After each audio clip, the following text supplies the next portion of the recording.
Notre deuxième invité ce matin, c'est Alain Adiou, membre du parti Foscori pour un Bénin émergent.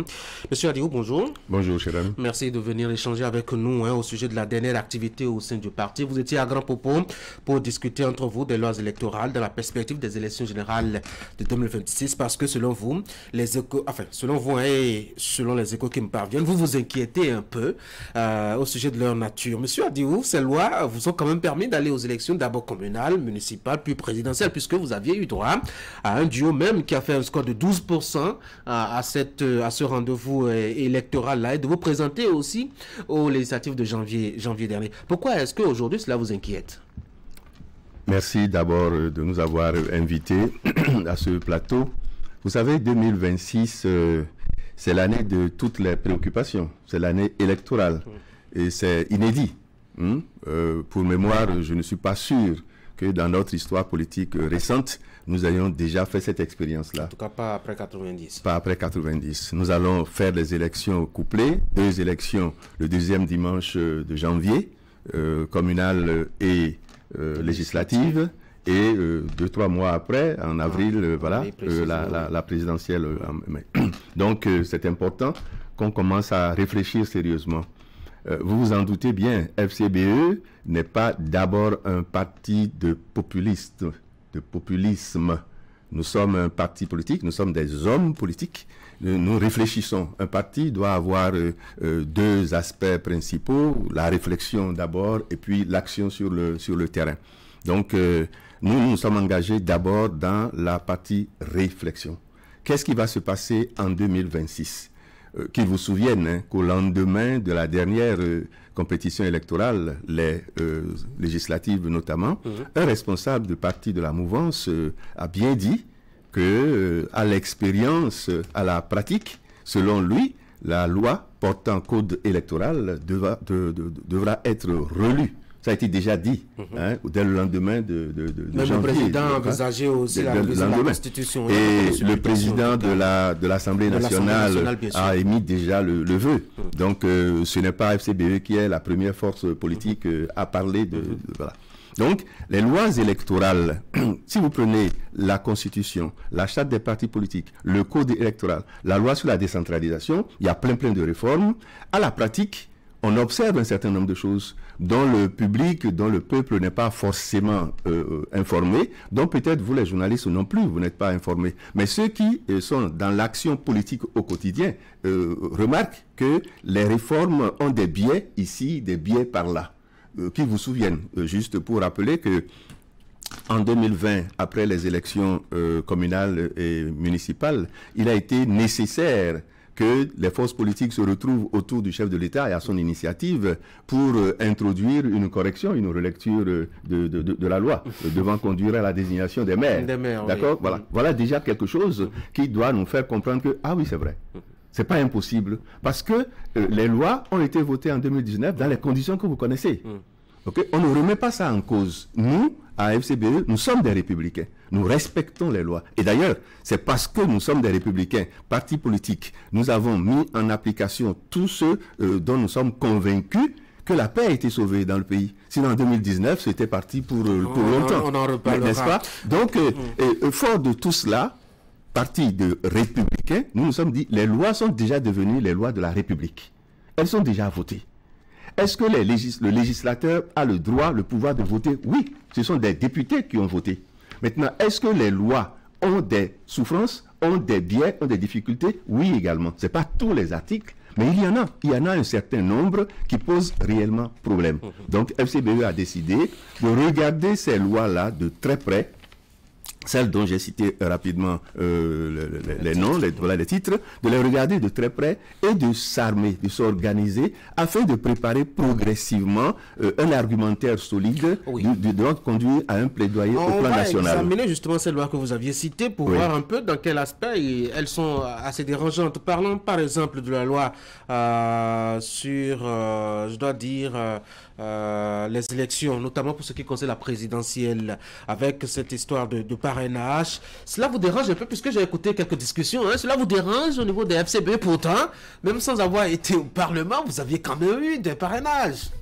Ce n'est pas parce que nous avons eu des parrainages que ce qui est fait est bien. FCBE réfléchit non pas pour son compte personnel en tant que parti politique, mais pour le compte de la nation, pour la défense de la paix, de l'unité nationale et le développement. Et vous savez que quand un pays est menacé, quand la paix est remise en cause, il n'y a pas de création de richesses dans les meilleures conditions possibles. Donc FCBE ne se bat pas d'abord pour son compte à lui tout seul. Mais c'est également, enfin c'est vrai que il y a de l'expérience du parrainage partout ailleurs pour les pays qui ont choisi cette forme-là. Mais chez nous ici, c'est le parrainage des élus. C'est un parrainage qui a posé problème. Ce n'est pas parce qu'en 2021, FCBE, même absent du Parlement, a eu des parrains, qu'aujourd'hui le problème ne se pose pas. Je prends un autre exemple de ce que vous venez de rappeler. En 2021, un candidat a eu un très grand nombre de parrains. La loi n'a pas, par exemple, dit, puisque à ce moment, il fallait 16 parrains. Il fallait 16 parrains. 16 parrains suffisaient pour que chacun, enfin, ceux qui sont candidats, le soit.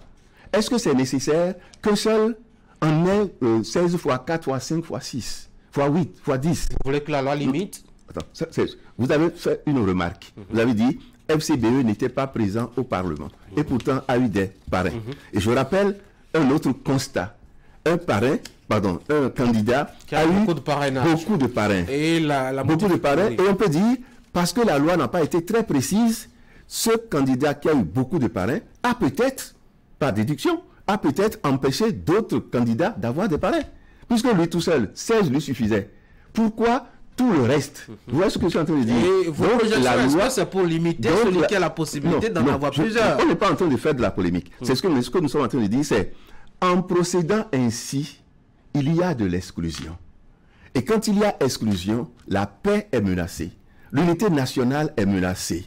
Alors vous comprenez que tout ce qui concerne la menace de la paix préoccupe un parti politique comme FCBE. Donc il est question que le législateur revoit, avec bien sûr l'invitation, sur la base de l'invitation des partis politiques qui auront fait le choix d'approfondir la réflexion, que tous ensemble, politiques, on revoit comment faire pour que la paix soit sauvegardée, l'équité également, mais que l'affaire de parrainage soit plus ou moins réglée pour que tout le monde aille en compétition. J'ai entendu aussi dire que le quitus fiscal tel qu'il est délivré ne vous arrange pas aussi, parce que celui qu'il délivre justement est un agent au service de l'administration publique, et l'administration étant sous l'autorité de quelqu'un qu'on sait très bien. On ne va pas revenir là-dessus, on verra bien comment est-ce que ça va se dénouer cette affaire. Vous n'êtes pas aussi rassuré quand on parle de liste électorale. J'ai entendu des récriminations contre la nationalité de celui qui est là, parce qu'il ne maîtriserait pas le contexte, notamment politique. Vous pensez que c'est FCBE qui a dit tout ça? La confection,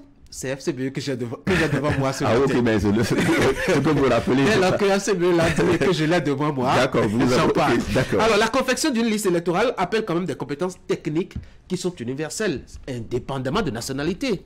Permettez que je vous réponde très rapidement sur l'affaire du quitus électoral. Oui. La question c'est, pourquoi, pour le quitus électoral, le quitus fiscal. Pour les candidats aux élections, notamment législatives ici, pourquoi enfreindre un peu à la pratique et mettre tout ça sous la responsabilité du directeur général? On délivre des quitus fiscaux tous les jours. La direction générale des impôts délivre des quitus fiscaux tous les jours. Et ce n'est pas le directeur général qui signe les quitus fiscaux tous les jours.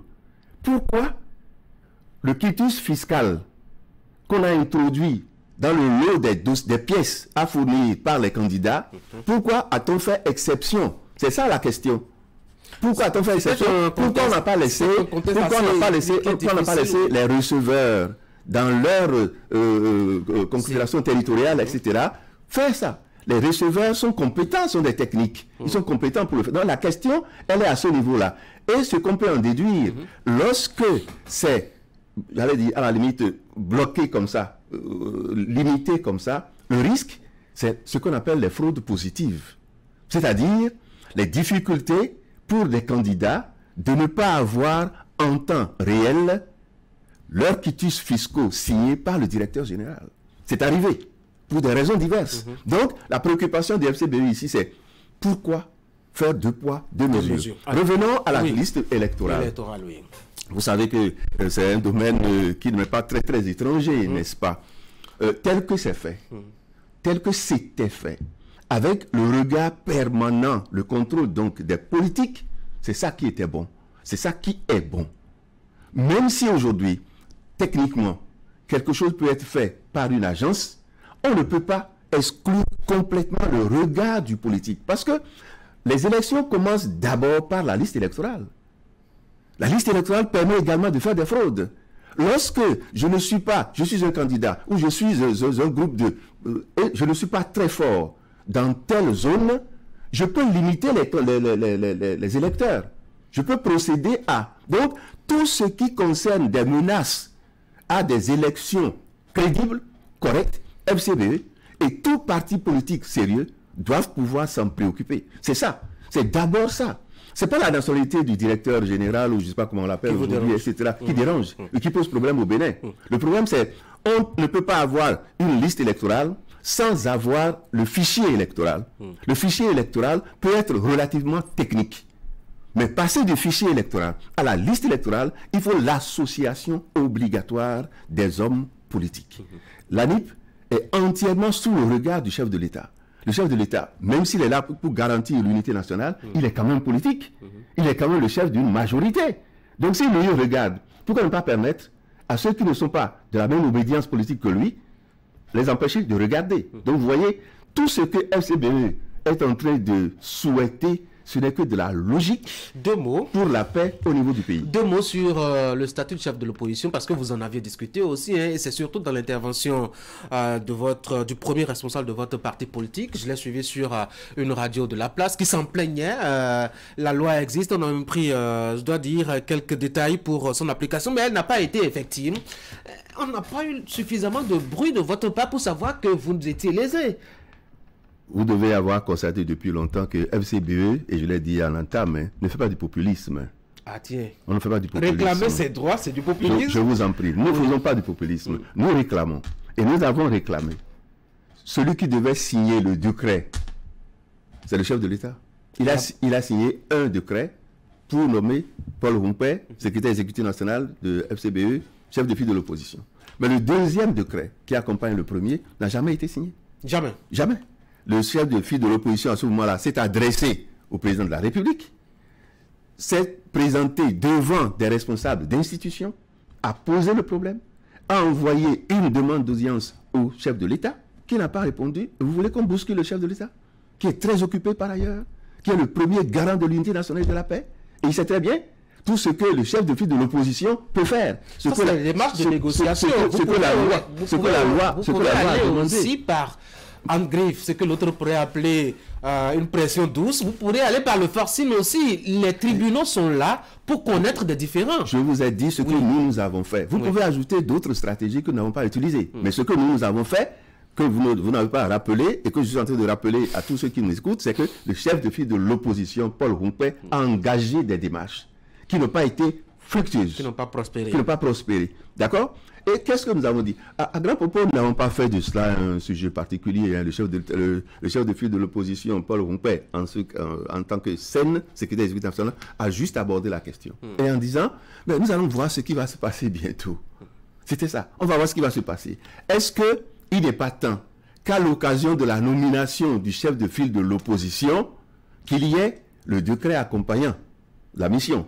Jusque-là, est-ce qu'il y a un décret de nomination d'un nouveau chef de file de l'opposition? Vous êtes dans le secret de Dieu, vous êtes journaliste. Peut-être que vous l'avez déjà vu, ce décret-là. Je ne suis pas plus proche des politiques que les politiques. Bon, donc si vous n'avez pas vu, eux-mêmes. Si vous n'avez pas vu, c'est que Paul Rumpé. Que la politique s'entende mieux. Paul Rumpé est le seul à avoir un décret. Il faut un autre décret pour que quelqu'un d'autre nommé, Paul Rumpé, puisse se faire le plaisir de passer le témoin. J'ai une dernière question, le temps de vous laisser partir. Qu'est-ce que vous allez faire concrètement maintenant, après cet examen que vous aviez fait à Grand Popo? La prochaine étape, c'est quoi? D'abord, Grand Popo doit avoir révélé, ça a commencé d'ailleurs, révélé au public béninois, aux électeurs, aux citoyens, que FCBE, c'est d'abord un laboratoire. C'est un parti laboratoire de réflexion. Nous le faisons quasiment au quotidien. Maintenant, nous avons porté cela au devant du public pour que les gens comprennent que nous allons réfléchir sur... Grand Popo, ce n'est pas la fin du processus, c'est le début officiel du processus. C'est pourquoi j'ai demandé la prochaine étape. Nous continuons la réflexion sur toutes les lois dont je viens de parler, les articles qui posent problème. Nous sommes en train de monter nos argumentaires techniques pour engager un ou des plaidoyers selon les sujets. Nous avons des ateliers de formation, de rappel, de choses, etc., sur différentes thématiques qui sont programmées dans les jours et semaines qui viennent. Donc, FCBE se repositionne dans l'arène politique comme un parti d'avenir, un parti qui fera parler de lui en 2026 comme parti de la majorité présidentielle de 2026. Alain Adiou, merci beaucoup d'être venu sur l'Actu Matin. Je rappelle que vous êtes membre du parti FCBE, Force pour un Bénin émergent, qui était à Grand Popo pour examiner, en attendant donc 2026, les lois électorales afin d'appeler à quelques corrections si nécessaire. Encore une fois, merci d'être passé. Toutes les corrections nécessaires, pas si nécessaires. Toutes les corrections nécessaires. Merci beaucoup, bonne journée. C'est moi. Merci. Mesdames et messieurs, voici la revue de presse.